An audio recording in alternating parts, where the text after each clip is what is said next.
We've worked with Zentera in the past in the Glacier National Park region.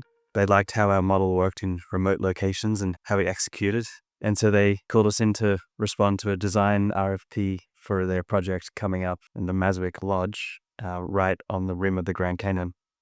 They wanted to meet the expectations of the guests coming to the property, but we had some pretty stringent budget parameters that they wanted to work within.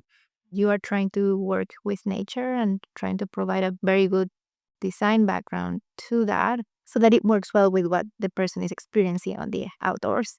There's so much collaboration when it comes to working in a unique location like this. So the construction team and the pre-con team were very involved, giving feedback on logistics, where are we going to store things, where are we moving materials in from. A lot of our materials had to come in from remote locations to be just in time, given it's a active national park. Due to the location, We had to take into consideration like additional costs to get the material there. So I think just between the shipping and like logistics part of it, we had to take that into consideration when we typically don't have to.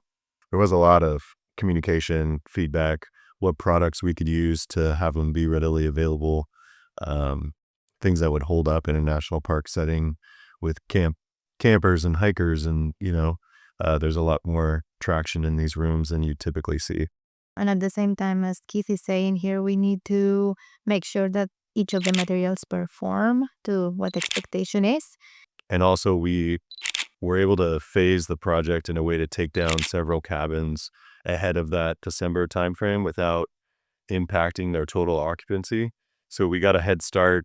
We learned a few things on those first few cabins, and then we were able to execute the remaining cabins in that second phase under pretty extreme time constraints. But it's kind of how we approached it and worked with them to meet their needs and also get us a little bit ahead and learn some lessons on the first round before we take down the full project.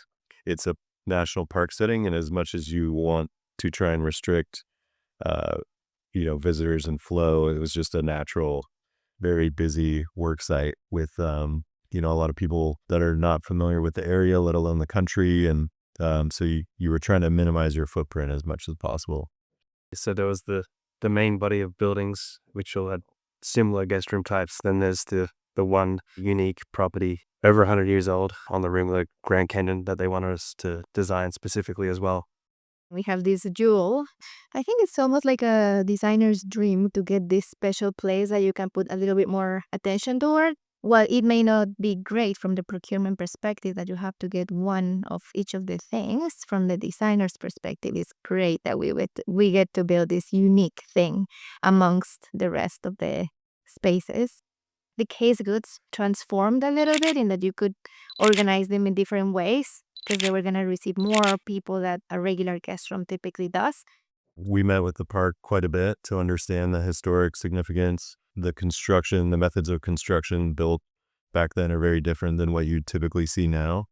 During that first phase, we were able to do some investigation, and when they weren't renting that cabin out, we took kind of specialty teams that went in, investigated how we were going to do the work, how we were going to execute it. The whole interior facade of the perimeter walls, we couldn't really touch, which had to work into the design as well.